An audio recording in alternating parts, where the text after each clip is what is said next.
Eu quero render graças ao Senhor por essa oportunidade. Louvar a Deus pela vida do pastor Ney, pela vida da pastora Andréia. Vocês também são referência para minha casa, para minha vida. Eduardo ama muito vocês. E louvar a Deus também pela vida da Marli, que é uma amiga, alguém com quem eu posso contar, estando aqui na Nasci ou não. A Marli não é Deus não, mas ela é socorro presente na hora da angústia. Eu te amo, Marli. Deus abençoe sua vida. Igreja, vamos abrir as nossas Bíblias no livro do Gênesis, capítulo de número 6. Não, capítulo de número 2. Gênesis, capítulo 2. Oh, aleluia. Vamos ler dos versos 18 em diante. Gente, de onde saiu Gênesis, capítulo 6, hein? Ah, tá, é porque está aqui do outro lado já é o 6, aí confundiu minha mente. Gênesis capítulo 2, versos 18 em diante.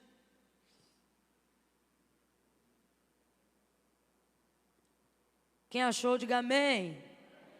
Quem não achou, diga misericórdia. Amém. Diz assim o texto.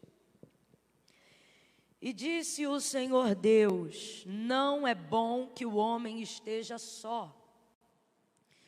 Far-lhe-ei uma adjutora que lhe corresponda. E havendo, pois, o Senhor Deus formado da terra todos os animais do campo e todas as aves do céu, trouxe-os ao homem para ver como ele lhe chamaria. E tudo que o homem chamou a todo ser vivente, isso foi o seu nome. Assim o homem deu nome a todos os animais domésticos, às aves do céu e a todos os animais do campo. Mas para o homem, todavia, não se achava uma adjutora que lhe correspondesse. Então o Senhor Deus fez cair um pesado sono sobre o homem e este adormeceu. E então tomou uma das suas costelas e fechou o lugar com carne. E da costela que o Senhor Deus tomara do homem, formou a mulher e trouxe ao homem. E disse o homem: esta é agora osso dos meus ossos, carne da minha carne. Ela será chamada mulher, porque do homem foi tomada. Até aqui você diga amém. Camila, mas é culto de casais? Não, é uma manhã dominical. Porém, nós temos a mania, muitas vezes, de achar que esse texto de Gênesis, ele acaba por se tornar o texto áureo, né, da vida conjugal, ou da especificidade de macho e fêmea na Bíblia. Não, ele também é isso, mas ele não se resume somente a isso. Na verdade, todo o livro do Gênesis, tenha isso em mente, todas as vezes que você parar para meditar no livro do Gênesis, ele é um livro que ele traz consigo um poder muito grande, o poder da comunicação de Deus para o homem, na área do relacionamento, não necessariamente de um para com os outros, mas soberanamente de Deus para com a humanidade. Quando você olha o livro do Gênesis, sobretudo depois da criação, ou até mesmo na criação, em Gênesis 1, você vai estar diante de um Deus que está nos dando a oportunidade de saber qual é a forma ideal que em sua mente Ele deseja relacionar-se com o homem. Então o livro do Gênesis, ele não traz só a criação no que tange a narrativa de como céus e terra foram criados, mas ele traz, na verdade, a narrativa intencional de Deus, ou seja, o motivo pelo qual eles foram criados e a forma como Deus deseja se relacionar com a humanidade. Aqui estão os maiores segredos dos princípios que Deus deseja que o homem tenha no seu relacionamento para com Ele.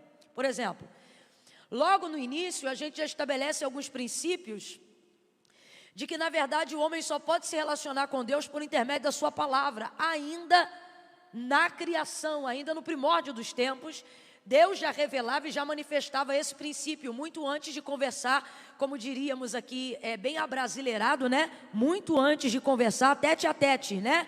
Diante de Adão, muito antes da sua criação. Por exemplo, Gênesis capítulo de número 1, no princípio, Deus criou o céu e a terra. E como é que era? O texto diz: havia trevas sobre a face do abismo, e o Espírito de Deus se movia sobre a face das águas. E disse Deus: haja luz, e houve luz. Acabamos de trazer a narrativa dos primeiros versículos do capítulo 1 de Gênesis. Aqui já tem alguns princípios. Por exemplo, o Espírito de Deus se movia sobre a face das águas. Então, Deus se movia, era o Espírito de Deus. Ele se movia, mas ele não fazia nada. Complete aí para mim, para você ativar seu raciocínio. Ele se movia, mas ele não fazia nada. Não é o espírito de Satanás que se move, não é o espírito das trevas. Nós estamos falando dos princípios. E do princípio, o espírito é o de Deus, mas ele não faz nada, ainda que seja o espírito de Deus. E aonde está o princípio? Aqui. O texto diz que as coisas que agora existem e passamos a ver, só passaram a existir depois que a palavra de Deus se manifestou, para comprovar aquilo que diz o autor da carta aos Hebreus, quando afirma: porque céus e terra, tudo que existe e tudo que há, não foi feito por prova aparente do que se vê, mas foram criados pelo poder da sua palavra. Então a primeira coisa que Deus quer que nós saibamos é que Ele se move para executar por intermédio da sua palavra. Então Deus, por mais que tenha criado o homem para relacionar-se com Ele, Deus não está se relacionando prioritariamente com as emoções do homem, ou seja, não são as suas emoções que movem o braço forte de Deus.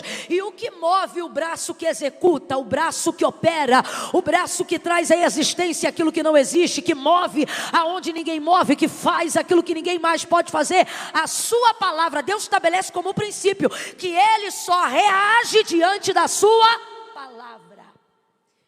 Isso é muito importante você ter em mente, porque senão você já compromete o seu relacionamento com Deus no início, ainda que você esteja falando com Deus. Por exemplo, quem está se movendo é o Espírito de Deus, mas enquanto a palavra de Deus não se manifesta, não tem sol. Enquanto a palavra de Deus não se manifesta, não tem luz. Enquanto a palavra de Deus não se manifesta, não tem porção seca. Enquanto a palavra de Deus não se manifesta, não tem espécies, não tem animais, não tem relva. Enquanto a palavra de Deus não se manifesta, não há execução da manifestação do poder de Deus.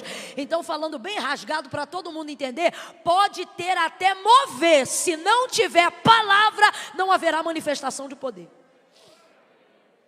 Então Deus já está deixando isso muito categoricamente.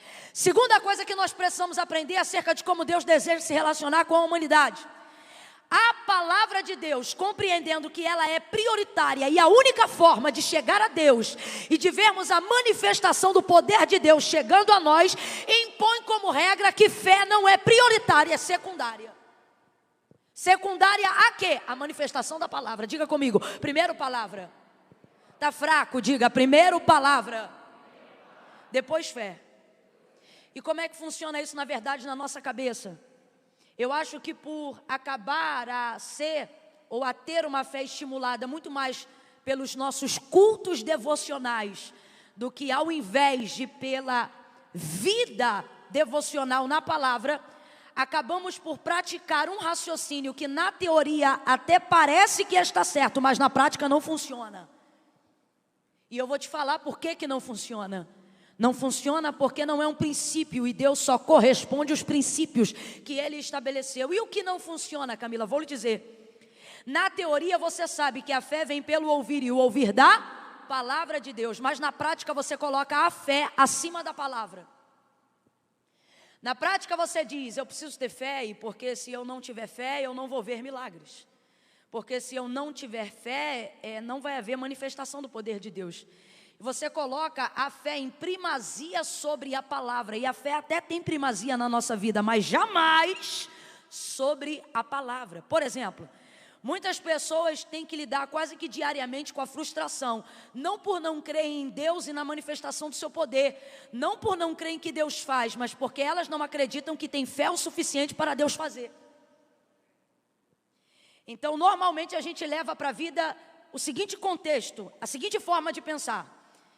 Isso e aquilo que eu queria que acontecesse, não aconteceu, mas se eu sou crente, sei que Deus tem poder. Então por que não aconteceu? Porque o problema é que eu não tenho fé o suficiente. É assim que a gente começa a viver. E Camila, está errado? Tá, e eu vou te mostrar onde está o mecanismo do erro, pela palavra de Deus. Eu não, o Espírito Santo. É porque você, na prática, sabe que a palavra de Deus tem a primazia de tudo. E por que a primazia de tudo? Porque Deus é o verbo. Cristo é o verbo encarnado. Filipe diz: mostra-nos o Pai. Quando Jesus disse eu vou para o Pai, ele diz: ora Filipe, tu ainda não vê o Pai?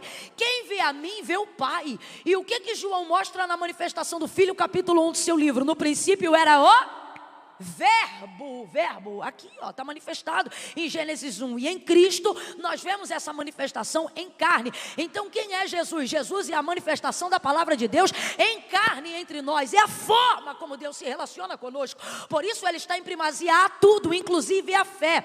Então no mecanismo de raciocínio a gente pensa assim: tal coisa e outra não acontece porque eu não tenho fé. Porque se eu sou crente e creio no poder de Deus, sei que Deus pode, sei que Deus tem, sei que Deus faz, sei que Deus é. Ora, se sei que Deus pode, sei que Deus tem, sei que Deus faz e sei que Deus é, por que não está sendo na minha vida? Por que não está fazendo na minha vida? Por que não está acontecendo na minha vida? E então, uma vez que como crente você não culpa a Deus, culpa então a si mesmo, dizendo: o problema está na minha incredulidade, o problema está é que eu não tenho fé o suficiente, porque a Bíblia diz: se credes verás a glória de Deus, porque a Bíblia diz: sem fé é impossível agradar a Deus. Mas na verdade você tem até fé, o problema é que você utiliza ela de forma completamente equivocada, dando a ela um status que só a palavra pode ocupar. E isso acaba criando em você a seguinte forma de se relacionar com Deus: no lugar que deveria ter primazia a palavra, está a primazia da expectativa da fé. E por isso ela não é o suficiente. Ela é uma fé motivacional. Ela é uma fé que só dura 2 horas de um culto, enquanto o louvor está cantando,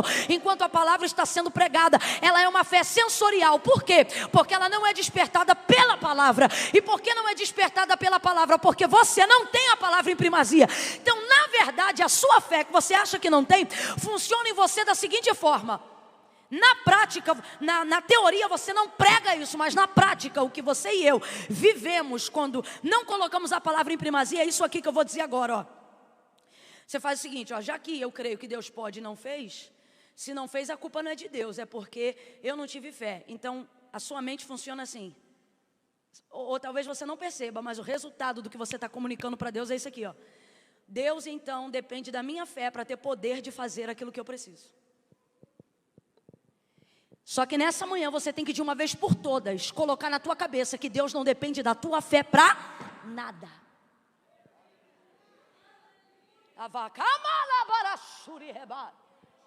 Diga isso para 3 pessoas sem preguiça, senão eu vou repreender a preguiça. Diga isso para umas 3 pessoas e diga: Deus não depende, diga, da sua fé para nada. Deus não precisa da sua fé para nada. Deus não é refém da sua fé.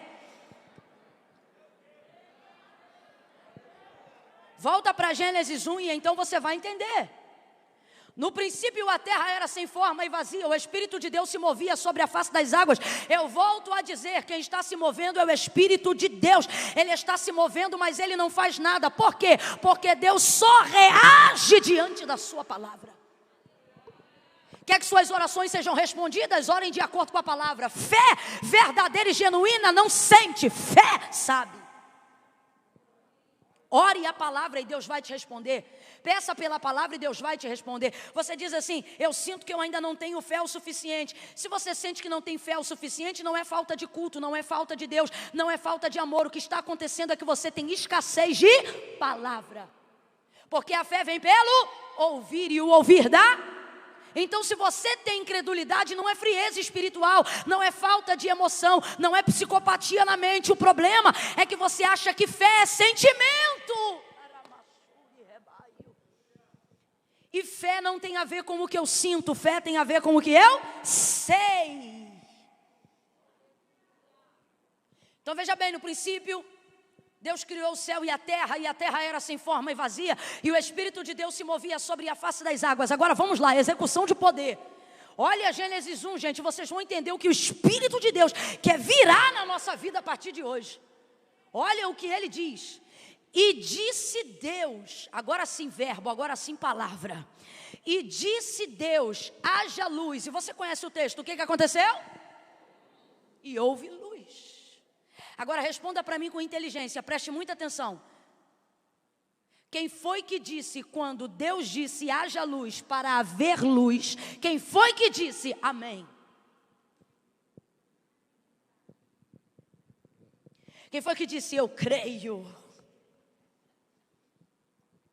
Quantos dos anjos se levantaram e disseram: está ligada essa palavra, Jeová? Falando aqui, gente, para todo mundo entender, analise, não jogue emoção na Bíblia, analise do jeito que está escrito, diga o que está escrito e não o que você sente. Há manifestação de fé em Gênesis 1 para haver criação de mundo? Vamos lá, sem medo. Há manifestação de fé em Gênesis 1 para haver criação de mundo?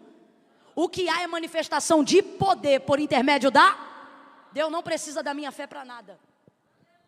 Agora, essa não é uma manhã dominical onde você se reuniu aqui para ouvir um pregador dizendo que você não precisa ter fé. Não, eu só estou te dizendo para botar a fé no lugar certo. Por quê? Porque no teu mecanismo, dada essa forma que a gente vai levando a nossa vida, sem perceber o que você comunica diariamente através da sua incredulidade, é isso aqui: Deus depende da minha fé para ter poder de fazer. E isso está errado. Deus não depende da minha fé para nada. Quando eu creio, Deus pode. Se eu não creio, Ele continua podendo. Mas por que eu manifesto fé? Porque Deus não depende da minha fé para fazer nada. Eu dependo da minha fé para receber aquilo que Ele já fez. Preste muita atenção. A fé não é o lugar do depósito. Camilo, o que é a fé? Considere a fé o cartão do saque. Entenda, palavra é o lugar do depósito. Escondi a tua palavra no meu coração. Palavra é o lugar do acervo. Mentalize, medite.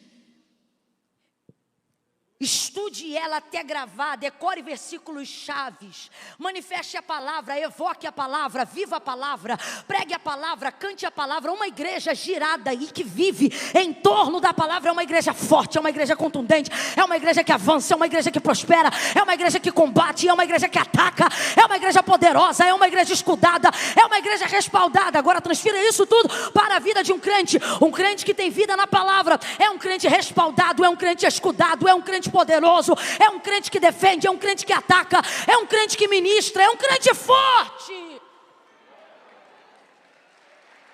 A palavra deve ter a primazia da nossa vida, porque quem é Deus? O Verbo,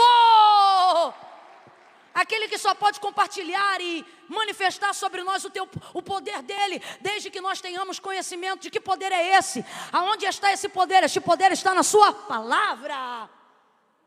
Lâmpada para os meus pés, disse Davi, e luz para o meu caminho é a tua palavra. Como purificará o jovem o seu caminho? Observando conforme a sua palavra. Lucas capítulo 5, Pedro disse: havendo trabalhado toda a noite, nada apanhamos, mas sobre a tua palavra nós lançaremos a rede. E lançaram e pegaram tantos peixes que o barco quase ia pique. Por que quase? Porque a palavra te leva ao limite, mas não te deixa naufragar. Quando você ora a palavra, canta a palavra, se direciona pela palavra, você vai viver riscos na sua carnalidade, mas vai viver sucessos da sua fé, pelo poder da palavra. Então veja bem, Gênesis 1 não há manifestação de fé, o que há é manifestação de palavra, e ela foi suficiente, sim ou não?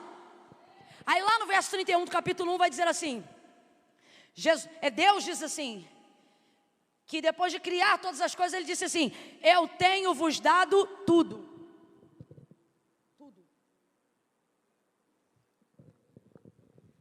Obrigada, pastor.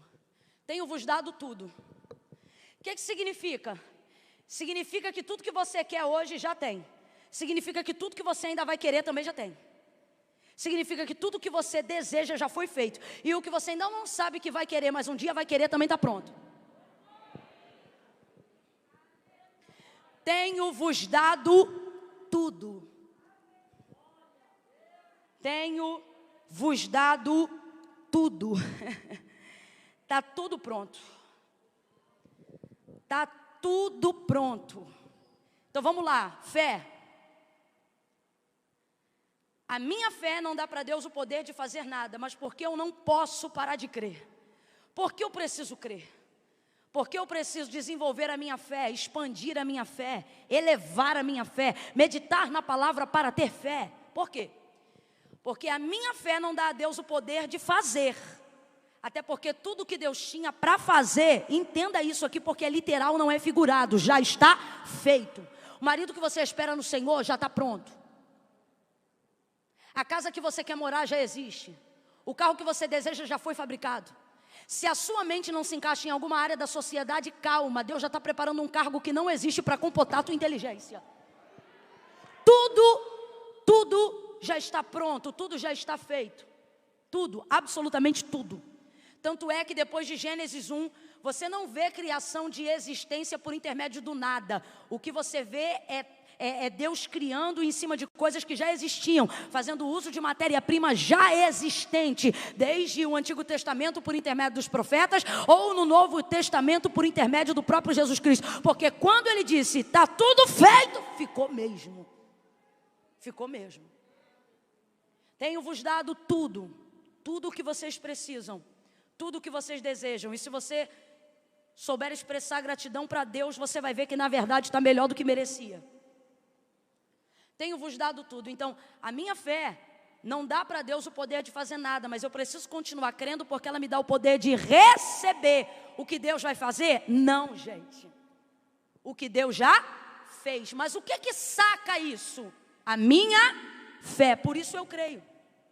Porque, se eu creio, Deus pode. Quando eu não creio, Ele continua podendo. Só que Ele só revela, ou isto só se manifesta na vida de quem tem fé. Então, por isso eu creio. Mas eu preciso colocar a minha fé no lugar certo. O qual, de acordo com a palavra, ela é secundária. Porque a palavra de Deus na minha vida é quem tem a primazia. Ela é a prioridade. Senão, o que vai acontecer? Senão você será governado por aquilo que você sente. E quando você é governado pelo que você sente, você não manifesta a palavra, você só manifesta o que você sente. Nós vamos ver aproximadamente 5 vezes em Gênesis 1, ao final de cada etapa da criação, Deus dizendo, aferimento do próprio Deus. Fez uma parte da criação e viu Deus que isso era bom. Fez uma outra parte e viu Deus que isso era bom. Outra parte e viu Deus que isso era bom. Por 4 ou 5 vezes, você vai ver Deus dizendo, e viu Deus que isso era bom. Em parte de cada final da etapa da criação. Primeiro, terceiro dia, quarto dia, em diante. Quando chega o 31, aí você vai ver um hiperlativo. Aí o texto não diz, e viu Deus que tudo quanto fizera era bom. Não, enquanto fazia parte era bom, mas quando fez tudo, hiperlativo. E viu Deus que tudo quanto fizera era muito bom. Terceiro princípio, quem está aqui ainda, diga amém.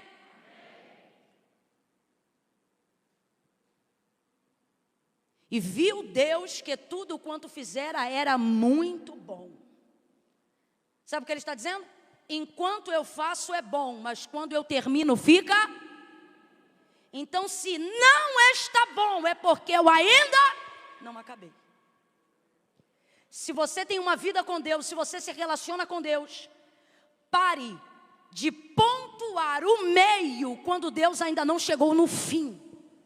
Tem muita gente aqui que está tendo dificuldade no seu relacionamento com Deus, porque está considerando o fim, aquilo que Deus ainda não considerou o fim. E você diz, Camila, então como é que eu sei que o fim ainda não chegou? Deus está dizendo, minha vontade é boa, perfeita e agradável. Se ainda não está bom, é porque eu ainda não acabei. Libera essa palavra profética para alguém aí, diga, Deus ainda não acabou. Deus ainda não acabou. Se as coisas ainda estão viradas do avesso, é porque Deus ainda não acabou. Se as coisas ainda não foram para o lugar, é porque Deus ainda não acabou. Se ainda tem gente precisando ser salva na tua casa, é porque Deus ainda não acabou. Ele está dizendo, quando eu faço é bom, mas quando eu termino fica muito bom. Verso 18 agora do capítulo 2. Amém. Glória a Deus. Libere um glória para Deus. Libere um aleluia para Ele.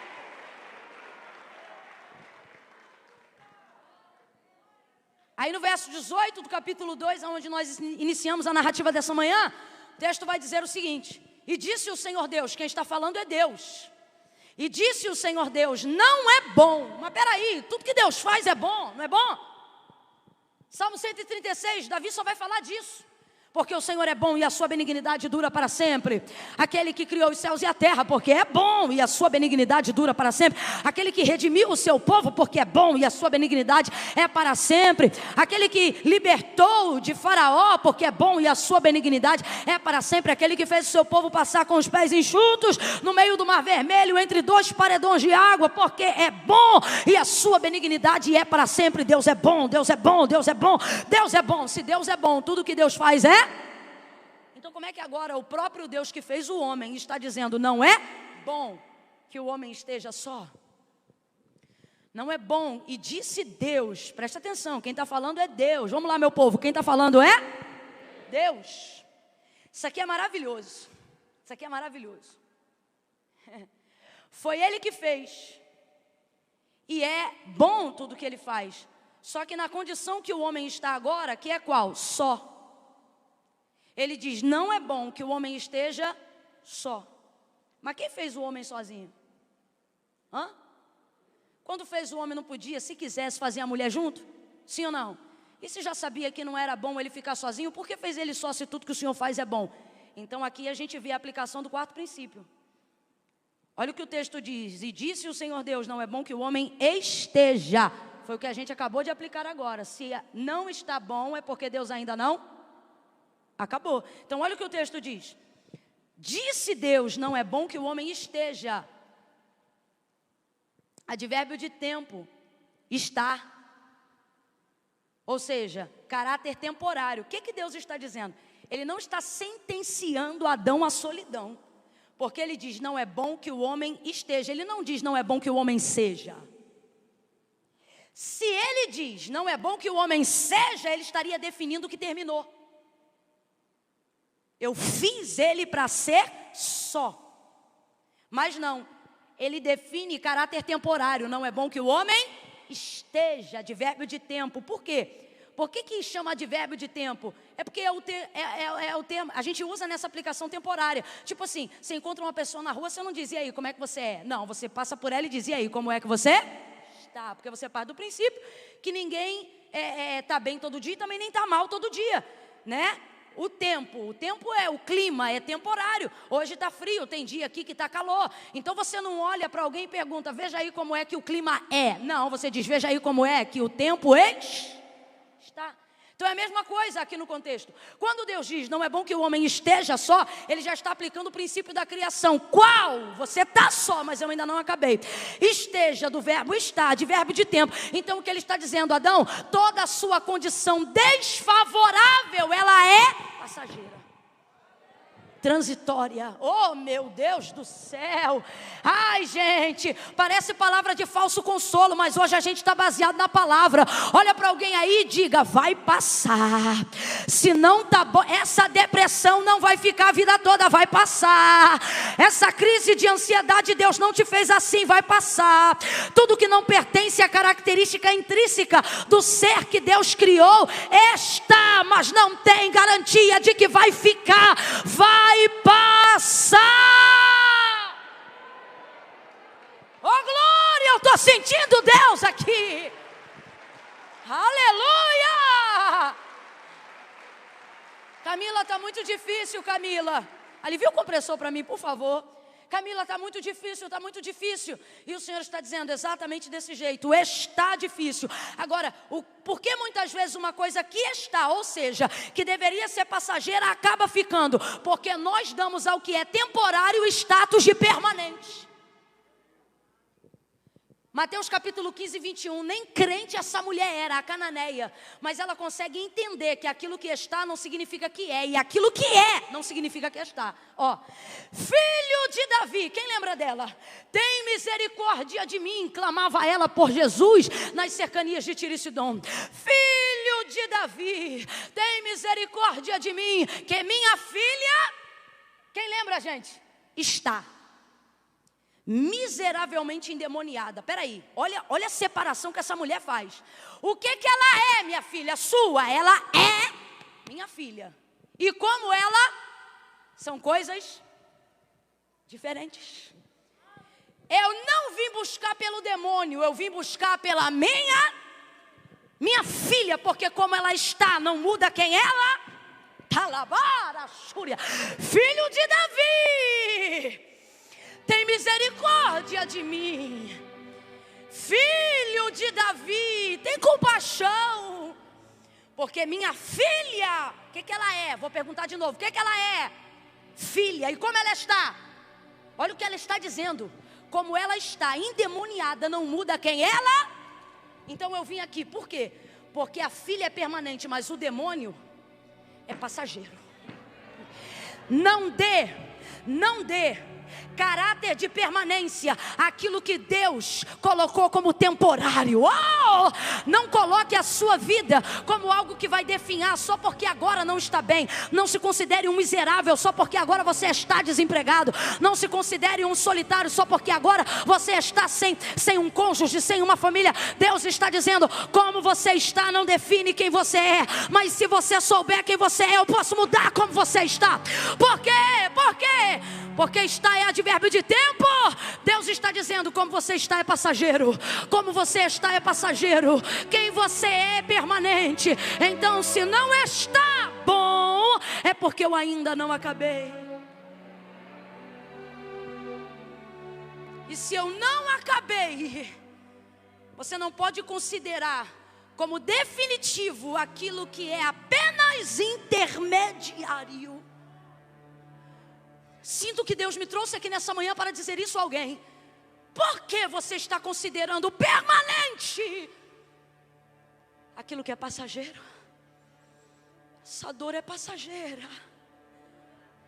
Esse tratamento é passageiro. Esse vento é passageiro. Não diga que é o fim quando é só um intermitente. Não diga que Deus acabou quando Ele ainda está trabalhando. Eu acho lindo, sabe o que, pastor Ney?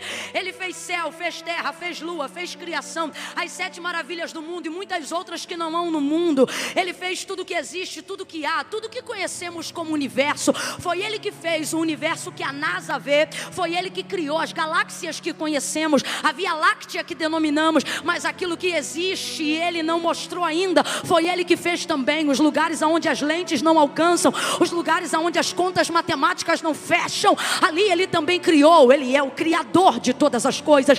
Ele é o Senhor dos vivos e dos mortos. Ele é a majestade santa, o Todo-Poderoso, aquele que era, aquele que é e aquele que há de vir. Ele está em todos os tempos da sua vida, não apenas agora, não apenas no início, e também não aparece só no final. Ele é aquele que entra na fornalha e que não caminha do lado da direita nem do da esquerda, mas caminha por toda a fornalha entre Sadraque, Mesaque e Abednego. E alguém diz, a sua aparência é de filho do homem, mas ele não é como filho do homem, porque em Apocalipse João olha e diz, os seus pés não são normais, são como bronze provados na fornalha 7 vezes. Em sua coxa direita está escrita, Rei dos reis e Senhor dos senhores.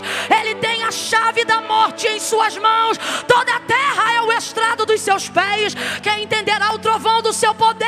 Eu estou sentindo a presença dele aqui. Rosa de Sarão, lírio dos vales, resplandecente a estrela da alva, raiz de Jessé. Quando ele cria mundo e tudo que existe há, o texto diz, no 7º dia ele descansou. Ouve isso. Se é para ele, mistura as palmas com glória a Deus e aleluia. Olha isso, gente. No 7º dia, o Todo-Poderoso não precisava ter descansado. Isso aqui é princípio. Isso aqui é princípio. Ele dá exemplo. E o descanso aqui não é necessidade de descanso, é para admirar. Deus não estava cansado, mas o texto diz que no 7º dia ele descansou. Fez sol, lua, estrela, tudo que há, tudo que existe. No 7º dia ele... Só que depois que criou o homem, aí Isaías vai dizer assim, porque desde a antiguidade, por que não diz desde sempre? Porque não foi desde sempre, Deus mudou a rotina dele no dia que te criou. Já viu quando você pergunta para alguém que é mãe de primeira viagem? Ou até de segunda, fala assim, o que filho muda na sua vida? Aí a pessoa diz assim, tudo. Quem é pai e mãe aqui, diga, isso é verdade sim ou não? Sim ou não? Quem é pai e mãe aqui sabe, a pessoa tenta até incentivar o outro. Foi por isso que muitas vezes eu me senti desincentivada, porque eu gosto da minha vida. E aí as pessoas dizem assim, Camila, você precisa ter filho. Eu falei, é mesmo? Por quê? Porque muda tudo. Muda tudo. Aí você vê que isso, na verdade, é hereditário. Porque, fez tudo, descansou. A vida de Deus era diferente antes da gente. Isaías, aí não diz porque desde sempre, ele é eterno, mas não pratica essa rotina desde sempre. Mas ele diz desde quando pratica, porque desde a antiguidade. Porque o mundo é eterno, não, mas é muito antigo. Desde a antiguidade, quem está me ouvindo, diga amém. Com o ouvido não se ouviu, nem com o olho se viu, um Deus que... Para aqueles que nele... Olha o que ele está dizendo. Rapaz, eu fiz sol, eu fiz lua, eu criei oceano, baleia, animais selváticos, domésticos, estações, cega, verão, estrela, tudo que existe que há. E no sétimo dia eu descansei, mas depois que eu te criei, nunca mais. Você está rindo, mas é sério. Nunca,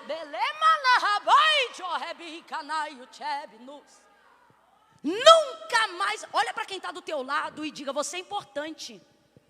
Diga, Deus mudou a rotina dele desde o dia que te criou. Porque desde a antiguidade com o ouvido não se ouviu e nem com o olho se viu um Deus que trabalha. Para quê, Camila? Para ostentar poder? Não, ele diz, trabalha para aqueles que nele esperam. Deus não trabalha por aqueles que precisam. Deus trabalha por aqueles que esperam nele, que são dependentes dele, que aguardam dele, que oram a ele, que louvam a ele, que buscam a ele, que dependem dele. Ele diz, eu trabalho. Jesus, ele diz, eu vou para o meu pai. Aí Pedro, André e Filipe disseram, não vai não, fica aqui com a gente. Ele diz, não, eu vou para ajudar o meu pai, porque meu pai trabalha até agora, e eu também trabalho. Para quê? Para preparar lugar para vocês.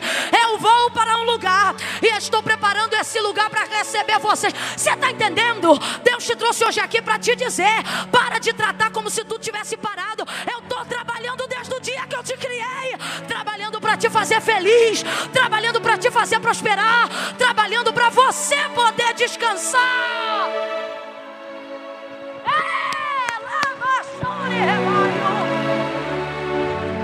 Até quando você vai viver como se não tivesse um pai? Até quando você vai viver como se não tivesse um criador?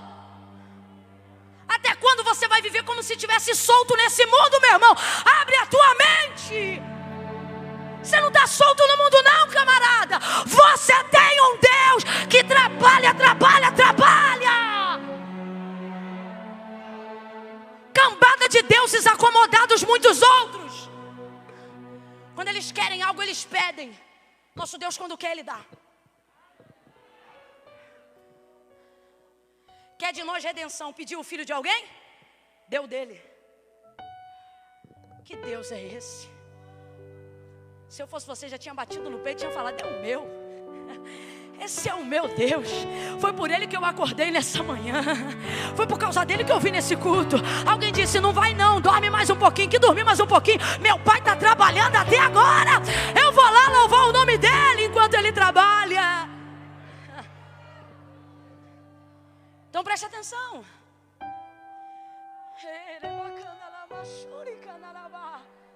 Aleluia, aleluia. Oh, aleluia. Aleluia, aleluia. Oh, glória. E disse o Senhor Deus, não é bom que o homem esteja só. Então olha o que ele está dizendo. Segura só um pouquinho, daqui a pouco a gente volta de novo. Eu estou gostando desse jeito que você está fazendo, paulatino. Tipo, eu fico doido, aí você vem comigo. Eu me acalmo e tu te acalma. Ó. E disse o Senhor Deus, não é bom que o homem esteja só. Está, de verbo de tempo, olha o que ele está dizendo. O homem está numa condição desfavorável? Está, mas ele está determinando que isso é passar. Pare de dar caráter permanente àquilo que Deus já estabeleceu como temporário. Passageiro. Ok? Segunda coisa dentro do mesmo contexto. O texto não está Deus não está dizendo que o que Ele fez é bom. Ao contrário de tudo que a gente viu até agora, é o próprio Deus que está dizendo que o que Ele acabou de fazer não está numa condição boa. E isso é esquisito a beça. Porque a gente estabelece a máxima o tempo todo de que tudo que Deus faz é. Aí de repente vem e disse o Senhor Deus, não é bom que o homem esteja só. Deus está se responsabilizando pelo momento desfavorável do homem. Porque vamos lá, ó. Quem criou o homem não foi Deus? Assim como quando criou o homem não poderia ter criado logo uma companhia, uma vez que sua onisciência determina que ele já sabe como o homem vai ficar? Sim ou não? Sim ou não? Mas não o fez. E por não fazer, sabe que o homem está numa condição desfavorável, ruim, desagradável. Só que ao invés de deixar rolar, ele assume o caso. O que ele está dizendo é, fiz, não está bom, porque eu ainda não acabei, mas isso não muda o fato de como está. Como? Não está bom. O que ele está fazendo? Ele está assumindo a responsabilidade do homem enquanto a sua condição está desfavorável. É muito bom ter uma vida santa, porque quando as coisas dão errado, você sabe que Deus vai assumir. O homem aqui não pecou, o pecado entrou no mundo. Então por que ele está sendo provado? Por que está sendo difícil para ele? Por que ele vai ter que passar por um momento de solidão? Aparentemente isso nem revela propósito, é o início de tudo. A situação dele é desfavorável e é fato. E não tem pecado a ver com isso, ou seja, não é consequência de um erro. É o que então? Imposição temporária de Deus. Ou seja, o homem foi colocado numa posição desfavorável sem ter pecado, sem ter errado, sem ter nada a ver com isso. Então, na verdade, que lugar é esse por estar desfavorável? Ora, se o pecado ainda não entrou no mundo, você está preparado? Tem maturidade para ouvir que lugar é esse? Esse lugar aqui, esse sim é de verdade o centro da vontade de Deus. É quando não há nada em mim que me tire do lugar aonde eu estou, porque foi o próprio Deus que me colocou ali.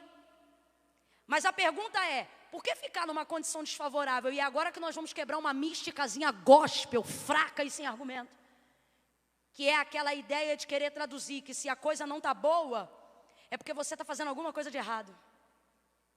Que se tua vida não vai para frente é porque tu deve ter algum pecado oculto.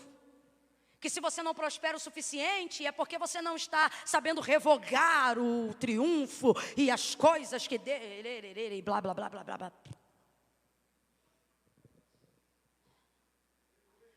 Esse homem não pecou. Esse homem está exatamente aonde Deus o colocou. E este lugar, pasme, senhoras e senhores, não está bom. Mas Deus se responsabiliza. Sabe o que Deus está dizendo? Quando você fizer tudo o que eu mando você fazer, quando você viver baseado na minha palavra, você vai entender que às vezes estar no centro da minha vontade não é um lugar confortável. Eu vou falar bem rasgado, todo mundo vai entender aqui. Irmãos, tem gente que só não está numa posição desconfortável porque também não está no centro da vontade de Deus. Isso aqui não é regra, é só para a gente aprender que cada tempo é um tempo. Tem gente que não está vivendo desconforto.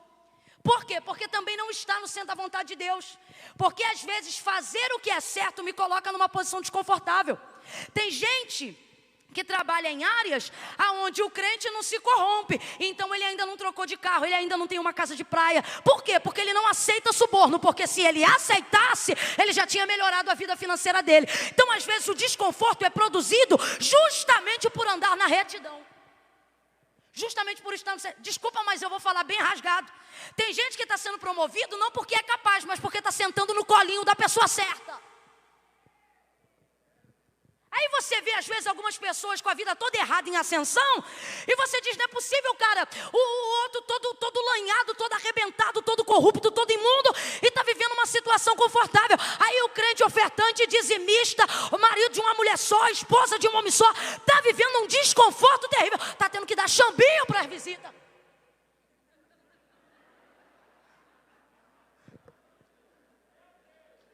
E ó que é chambinho, hein? Você vê como é que até a prova de crente é diferente. Porque às vezes o centro da vontade de Deus não é confortável.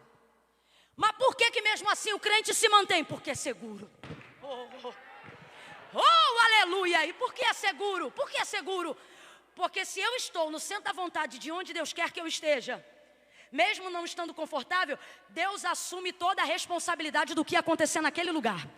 Tudo o que acontecer naquele lugar é responsabilidade de Deus. Por isso Deus está dizendo para alguém: pode não estar confortável, mas fica no centro da minha vontade. Por quê? Porque o que pegar para você, pegou para mim.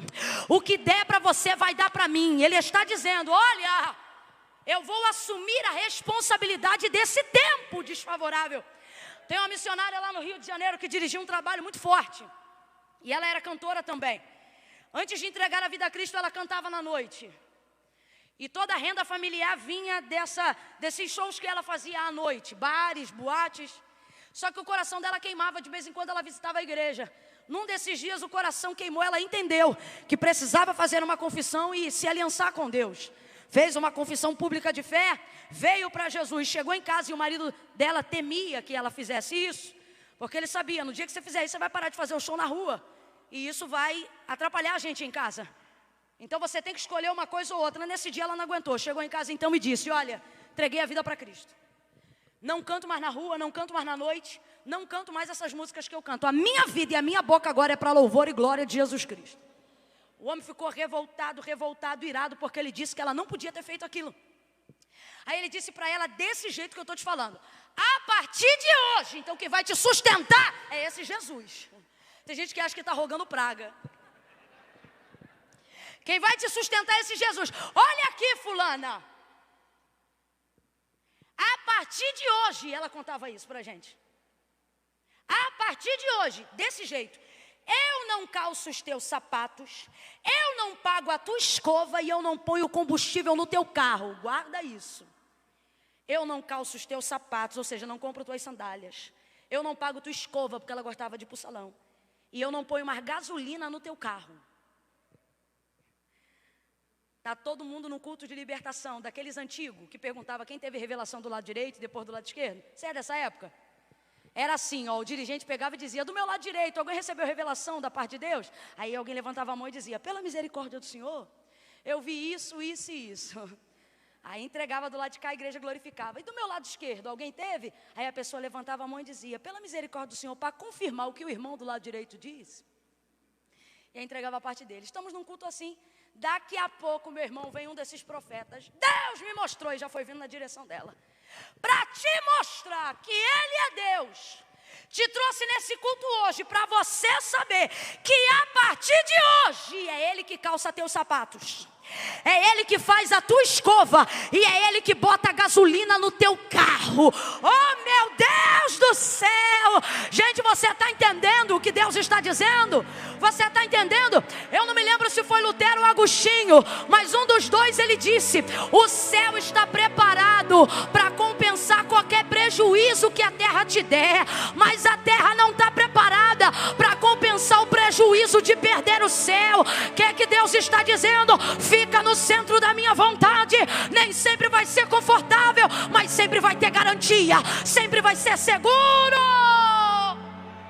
Aquele que habita no esconderijo do Altíssimo, a sombra do Onipotente descansará. Direi do Senhor: Ele é o meu Deus, o meu refúgio, a minha fortaleza, e nele eu confiarei. Oh, aleluia!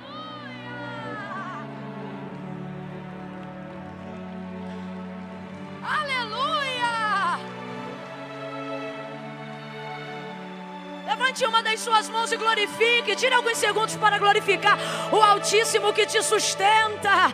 Pai de órfãos, juiz das viúvas. Oh, exalte a Ele. Exalte a Ele nesta manhã. Direi do Senhor: Ele é o meu Deus, o meu refúgio. Oh, aleluia. Torre forte é o nome do Senhor. Para ela corre o justo e será livre no dia mau. Eis que não tosquenejará o guarda de Israel. O Senhor é quem te guarda. O sol não te molestará de dia e nem a lua de noite. O Senhor guardará a tua alma. Ele guardará a tua entrada e a tua saída. Levanta a tua mão, eu estou ministrando. Bendito serás ao entrares e bendito serás ao saíres. O Senhor te guardará. Ele te guardará.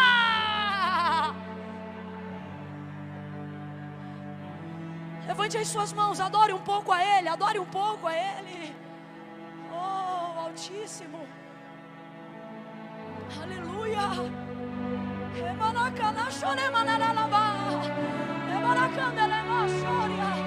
Aleluia. Aleluia. Aleluia.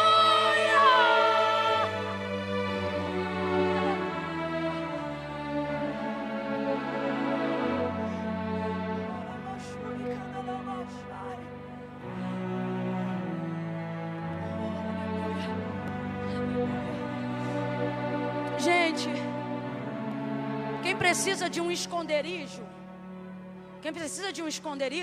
não está numa posição confortável. Quem precisa de um esconderijo está tendo que se esconder. Se você está tendo que se esconder, sua posição é confortável? Não. Mas olha o que diz: aquele que habita no esconderijo do Altíssimo.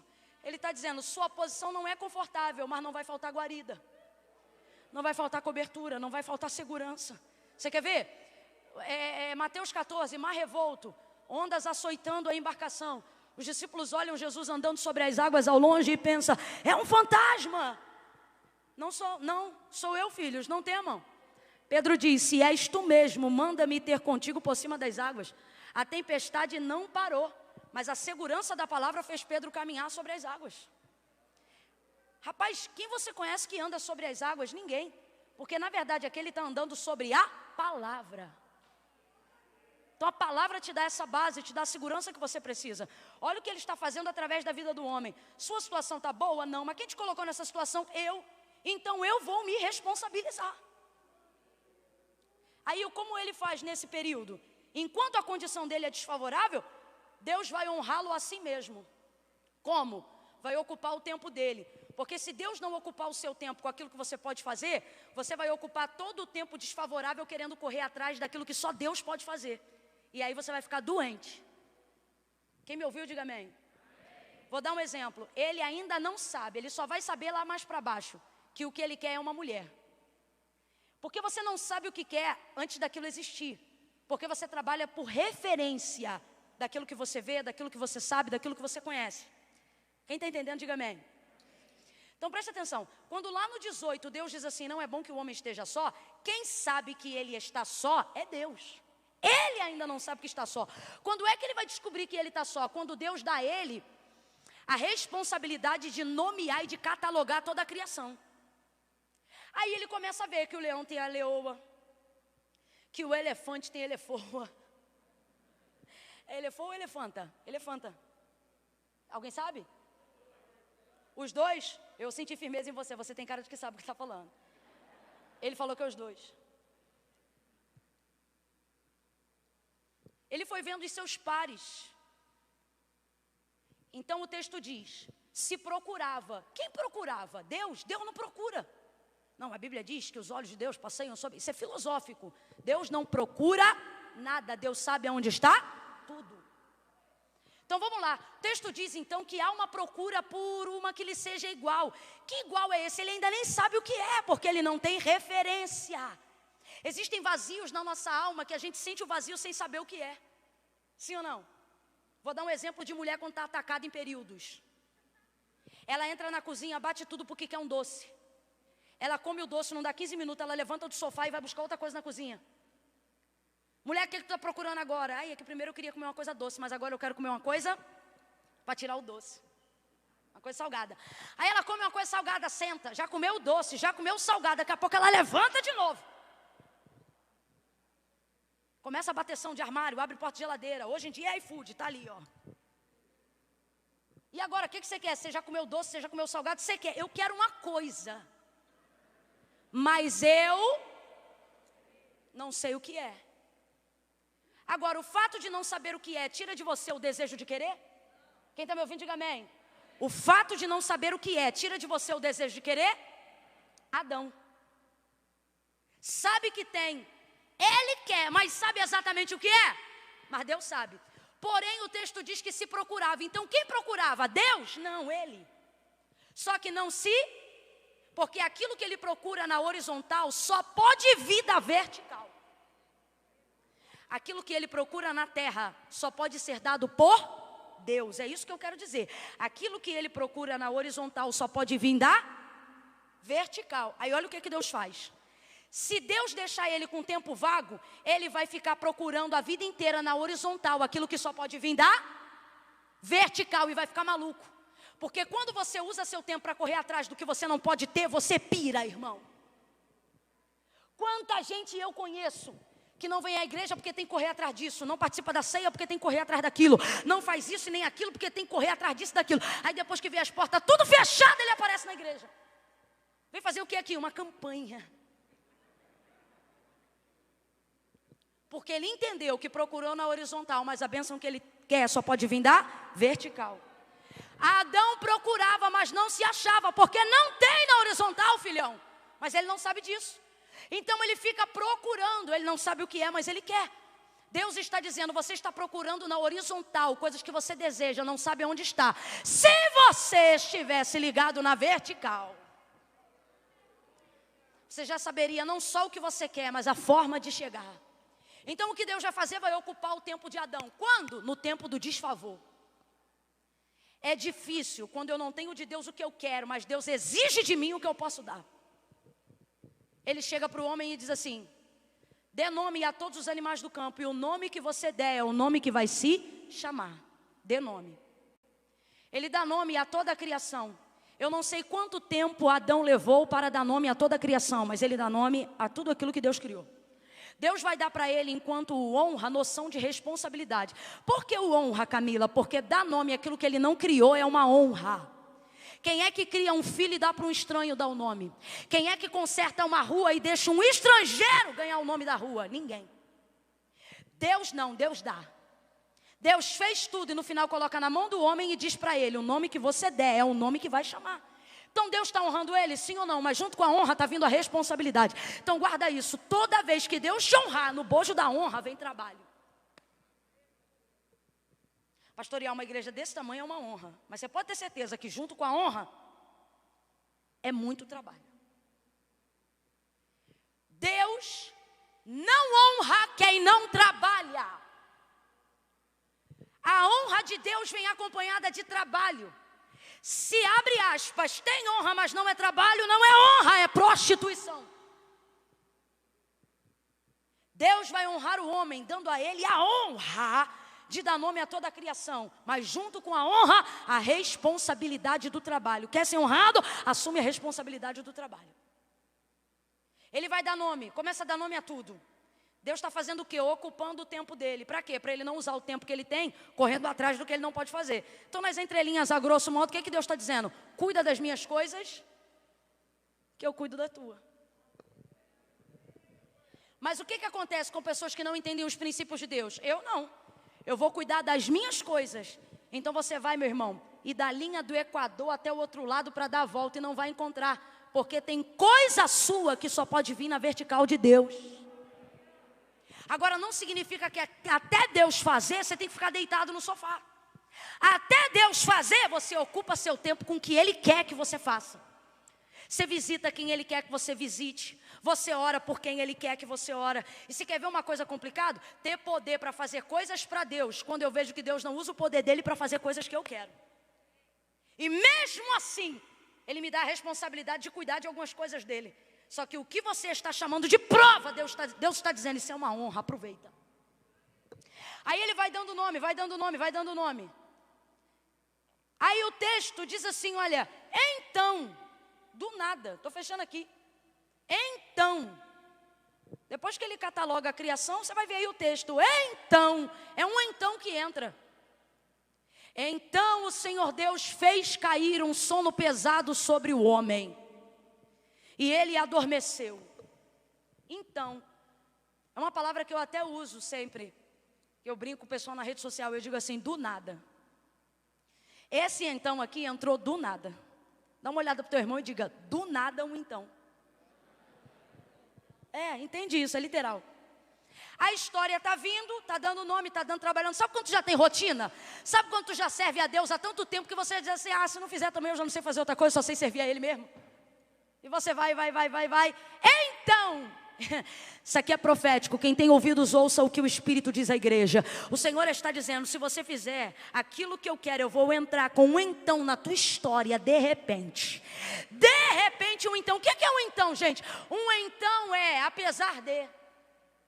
Um então é a despeito de. Ou seja, significa que podia estar tudo paralisado. O então, ele é aquilo que você bota na história que você quiser. Você já percebeu gente que às vezes não sabe como vai começar o assunto? Aí para poder ensaiar o assunto já começa dizendo então.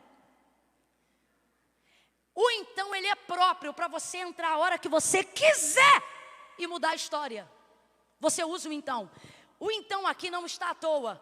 O então aqui é porque a vida dele vinha de um jeito. Então, ou seja, do nada, Deus entra e muda a história dele. Eu profetizo que a tua vida vai ter um então, antes do que você imagina. Oh meu Deus do céu, recebe um então de Deus aí no ano de 2021. Oh Senhor, entra na nossa história com um então. É algo tão forte que Deus está fazendo na vida de Adão, olha isso. Então o Senhor Deus fez um sono pesado cair sobre o homem e este adormeceu.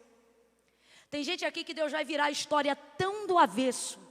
Deus vai fazer algo tão extraordinário, tão sobrenatural, que vai ter gente que vai te olhar de longe e vai dizer: mas vem cá, esse marido não era aquele atribulado? Mas não era aquele, aí você vai dizer: mas não era aquele que pegava, enquanto você estava na igreja no domingo, ele já estava na segunda caixa de cerveja? E como é que agora ele está desse jeito aí, com Bíblia debaixo do braço, rosto limpo, dando glória a Deus e aleluia? Você vai ser obrigado a começar a história dizendo então. Porque é tão avesso, é tão absurdo, que não dá para explicar do início. Você vai ter que começar a explicar a partir da hora que Deus entrou e começou a transformar. Vai ter gente que vai olhar para o teu filho e vai dizer: mas não era esse que estava desviado, da pá virado. E você vai ter que dizer: então, está com tempo? Porque olha, o que aconteceu foi isso. Recebe um então de Deus para mudar a tua história. O Senhor Deus faz um sono pesado cair sobre ele nesse então.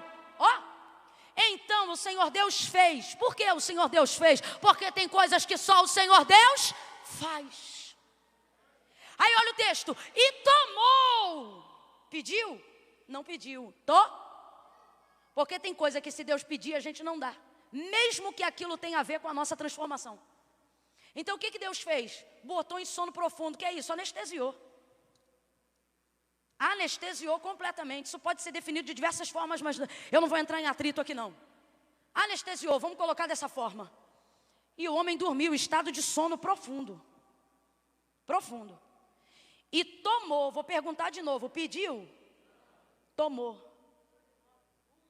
Por isso que você tem que adorar o Deus soberano, porque se ele dependesse da sua autorização para fazer tudo, quem se arrebentava era você. Tomou. Tem coisa que Deus vai tomar. E não chore por aquilo que Deus tomar, se alegre. Porque se foi Deus que tomou, guarde isso, aquilo que Ele tirou não se compara ao que Ele vai te entregar. Colocou em estado de sono profundo, o que é isso? Deus está dizendo para mim e para você: quer que eu faça algo extraordinário? Teu Adão tem que dormir.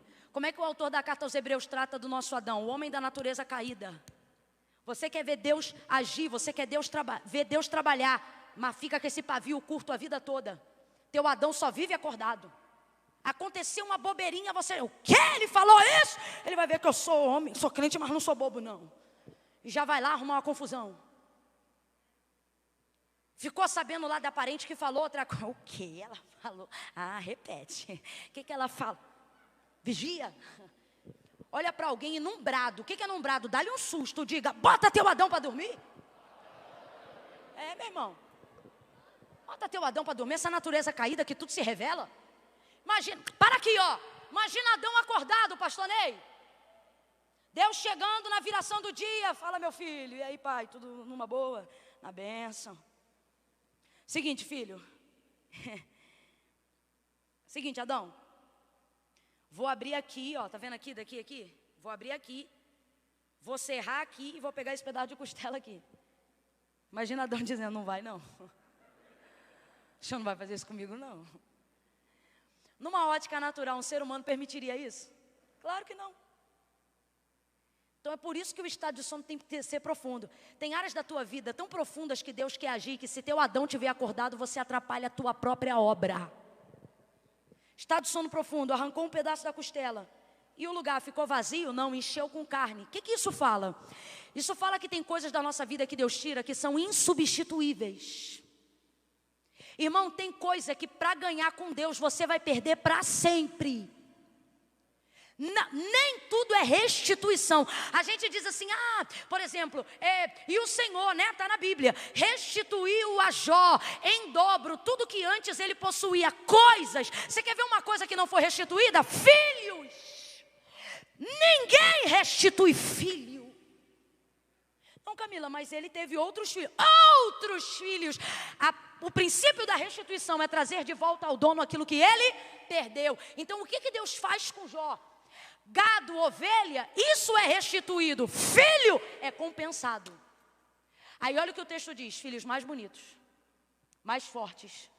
O que Deus está dizendo? Isso aqui é uma coisa que você pode levar para a vida. Se Deus tomou de você algo que nunca Ele vai te devolver, não fique triste, porque tudo que Deus não te restitui, Ele compensa.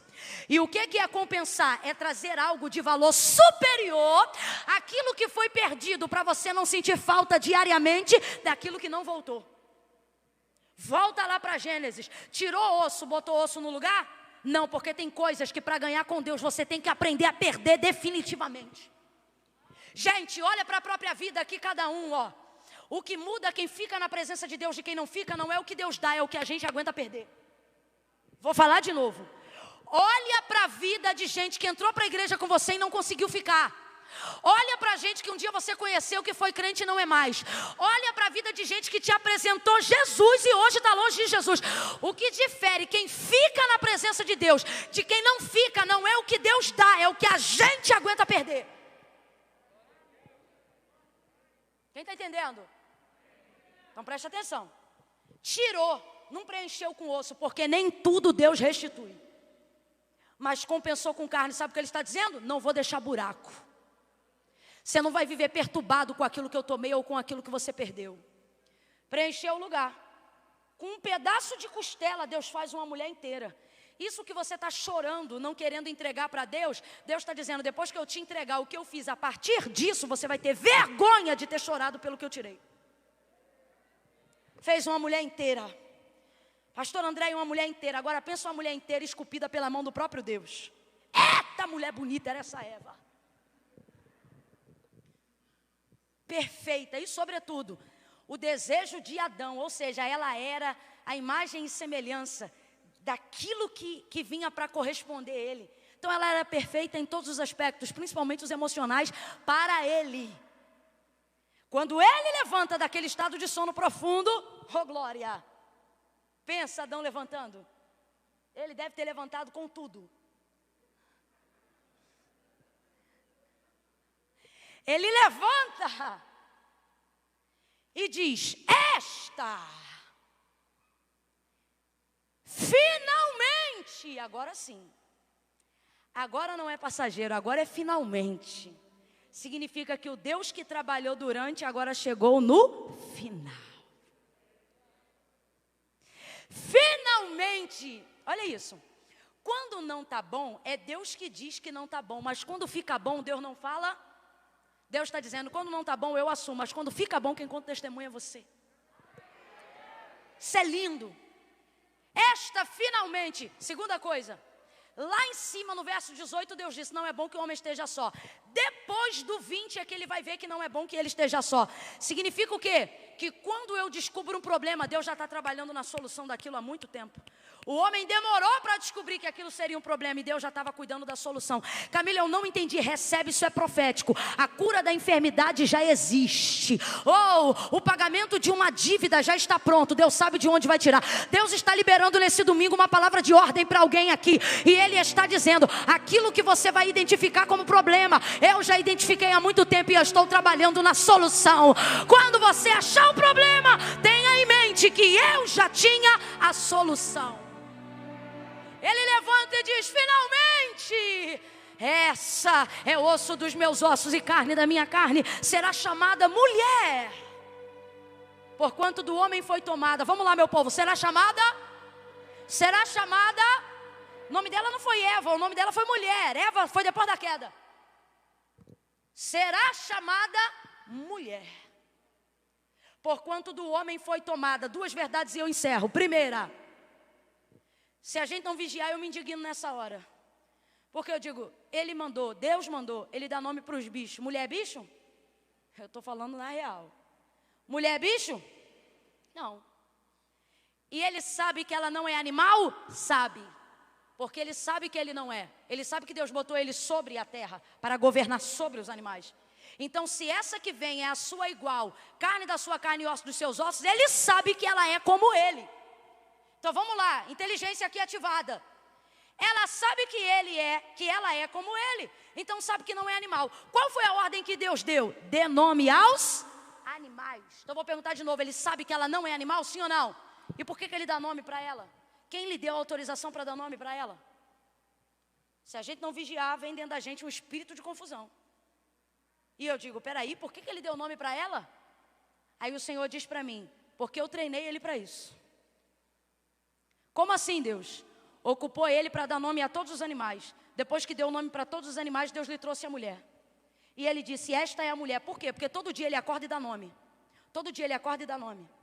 Todo dia ele acorda e dá nome. Por quê? Tudo que Deus traz a ele. Como é que ele dava os nomes? Ele ia atrás dos animais? Não, vê o texto. Deus trazia os animais para ele. Então ele tem em mente, tudo que Deus traz para mim, eu tenho que dar. Quando ele levanta, o texto diz, e trouxe o Senhor Deus a mulher. Então quem trouxe a mulher? Literalmente, quando ela está diante de Adão, ele pensa, assim como tudo que Deus me dá para dar nome, eu tenho que dar nome. Então, quando ela está diante dele e ele dá o nome, esta será chamada mulher. Aí Deus diz para mim, filha, diga ao meu povo uma coisa, que quando eles se habituam a fazer tudo o que eu mando, eles começam a aprender o que eu quero, sem que eu tenha que mandar eles fazerem. E aqui a gente termina a forma como Deus quer se relacionar com o homem. Não como um ditador que deve o tempo todo mandar e dizer tudo o que é feito, mas como alguém, como um ser humano, que revela tanta obediência e subordinação à vontade de Deus, mesmo em tempos desfavoráveis, mas é submisso, é obediente. Deus vai dar a esta pessoa, para relacionar-se com ele, coisas tão grandiosas, coisas que só ele pode fazer, mas ele só vai trazer isto quando ele perceber que você está decidido a obedecer há tanto tempo, que você não vai precisar mais ser mandado para saber o que Deus quer. O que é isso, Camila? Conhecer o coração de Deus. Jesus, enquanto esteve na terra, treinando os discípulos, não falou uma coisa que só disse no final do ministério. No final do ministério ele disse assim, agora. Por que antes não? Porque antes não dava, mas agora dá. Já não vos chamo mais servos. Por quê? Porque o servo só faz o que o Senhor manda. Agora vos chamo de amigos. Por quê? Porque o amigo não faz porque manda, faz porque conhece a intenção do Senhor. Jesus entendeu ali que os discípulos já haviam entendido o propósito do reino, então não precisava mais serem mandados. Só que esse princípio não é de Cristo, né? O que eu quero dizer não é do Novo Testamento, esse princípio é desde que o mundo é mundo. O relacionamento que Deus tem com o homem é querer que ele seja tão subordinado à sua palavra que ele não precisa ficar tendo sinal toda hora do que Deus quer, porque ele sabe o que Deus quer. E aí Deus não precisa ficar mandando. Foi isso que Adão fez quando despertou. Deu nome porque já passou tanto tempo fazendo o que Deus queria, o que Deus mandava, que agora ele sabe o que Deus quer, mesmo quando Deus não manda. Deu nome para ela. E ela se levantou. E depois o texto segue e a vida segue, porque felizes para sempre é só na Disney. Camila, o que Deus quer dizer para mim nessa manhã? E essa é a segunda coisa e eu encerro. Um pedaço de osso fez uma mulher inteira. Deus não fez essa mulher conforme o desejo pessoal dele. Deus fez essa mulher conforme o desejo de Adão. Era da vontade dele, mas fez conforme o desejo de Adão. Porque ela foi feita para Adão e não para Deus. Nessa perspectiva, foi para atender ele. Não é bom que o homem esteja só. Ela já nasce com um propósito. Ouça isso, por favor. Tudo que Deus vai trazer do lado de fora parte daquilo que Adão carrega do lado de dentro. Por isso ele diz, osso dos meus ossos e carne da minha carne. Ela é parte de quem eu sou. Guarda isso. Deus só vai manifestar do lado de fora aquilo que ele vê quando olha dentro de você. Não fique pensando que Deus vai manifestar do lado de fora coisas que não compactuam com a sua realidade do lado de dentro. Camila, eu não me entendi, então você vai entender. O que o Espírito Santo está dizendo para alguém aqui é: melhore o seu interior. Porque eu só manifesto vida concreta do lado de fora, partindo do esboço que eu vejo quando olho para o seu lado de dentro. Ela não foi feita do pó da terra como ele, ela foi feita do osso, da estrutura interna dele. Preste atenção, se eu pudesse dizer assim, olha, a mulher existia o tempo todo, baseada na matéria-prima, eu diria que ela não estava fora do Éden, ela estava o tempo todo dentro do Éden, mas Adão não via. Também diria que ela não estava em nenhum outro lugar do mundo já criado, mas dentro do Éden, perto de Adão. Tão perto que estava dentro de Adão. O que isso significa, gente? Significa que eu quero que Deus realize coisas para mim, pensando que Ele vai usar tudo que está do lado de fora. E tudo que Ele vai usar está onde? De você. Está na hora de você melhorar seu interior. Você desculpa, mas eu vou falar bem aberto. Se a realidade do seu lado de fora o tempo todo é má, avalie como está o seu interior. Porque a realidade que Deus manifesta do seu lado de fora tem a ver com aquilo que Ele vê quando olha para o seu lado de dentro. Se partindo do princípio que Eva nasceu do osso, como está escrito, nós podemos então dizer que a mulher o tempo todo já existia. E ela estava onde? Dentro dele. Deus está dizendo, não fique achando que eu vou trazer do Japão. Não fique achando que eu vou usar profeta estranho o tempo todo.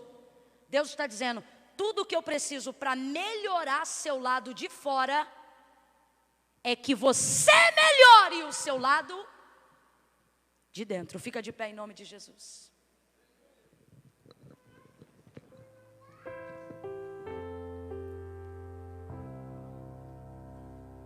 Se espreguiça aí, faz uma laboral que você tomou um chá de cadeira. Mas foi um chá forte, vai, se espreguiça. Foi um chá bom, esse chá não é para dormir não. Esse chá só quem dorme é o Adão. O crente em Jesus Cristo desperta com esse chá de palavra. Vamos lá, diga comigo, a fé. Diga de novo, a fé não sente. Diga, a fé sabe. Você não manifesta o que você sente o tempo todo. Se você manifestar só o que você sente, você vai cair no abismo. Porque tem dia que a gente está mal. Então está na hora de você manifestar o que a Bíblia diz. Está na hora de você manifestar o que a palavra de Deus diz. Jó, enquanto falava do que sentia, perecia. Mas então ele lembra daquilo que ele sabia. E ele diz, eu sei que o meu Redentor vive. E as coisas começam a melhorar para ele a partir do capítulo 38. Comece a evocar o que você sabe. Segunda coisa, sobre a fé. Ela é real, eu preciso ter, ela é verdadeira, mas ela não tem a primazia da minha vida. De quem é a primazia da minha vida? Quem lembra? Isso, de quem é a primazia da minha vida? Palavra, porque a fé que eu preciso vai vir pela palavra. Palavra não é o lugar do depósito, fé não é o lugar do depósito, fé é o lugar do saque. Palavra é o lugar do depósito. Sempre que você guardar a palavra, a fé vai te dar poder para sacar. Amém? Se não está bom, é porque Deus ainda não acabou. Não vamos dar aquilo que é transitório, temporário, poder permanente. Deus trouxe gente hoje aqui para dizer, tá difícil, mas vai passar. O que mais Deus disse? Não é estar. Vai passar. Outra coisa que Deus falou que você não pode esquecer. Nem sempre o centro da vontade de Deus é um lugar confortável. Às vezes é desconfortável, mas é o lugar mais seguro. É ali que eu tenho garantia. Então fique aí, mesmo que não esteja tão bom. Fique no lugar que Deus te colocou. Enquanto eu não tenho poder para conseguir na horizontal aquilo que eu quero, eu vou fazer na horizontal o que Deus quer. Porque aquilo que eu preciso vai vir da vertical. Nada que Deus tirar de mim é maior do que o que Ele tem para me oferecer. Então se eu perder coisas nessa caminhada que Deus não vai me restituir, não tem problema, porque tudo que Deus não me restitui, Ele compensa. Amém? Deixa para aplaudir no final. Segura. Trava na beleza.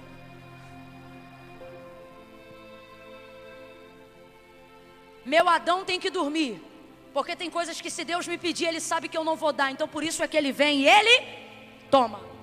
E glória a Deus. Alguém pode dar glória a Deus por algo que Deus tomou? Glória a Deus. Um amigo que você não queria, mas Deus tomou. Diga glória a Deus. A Bíblia não diz por tudo dai graças, mas ela diz em tudo dai graças. Última lição da manhã. Última lição da manhã. A realidade que eu quero que Deus mude do lado de fora vai depender daquilo que Ele vê quando olha para o teu lado de dentro. Então qual é a oração que a gente vai fazer agora baseado em tudo que a gente ouviu? Deus, melhora meu lado de dentro.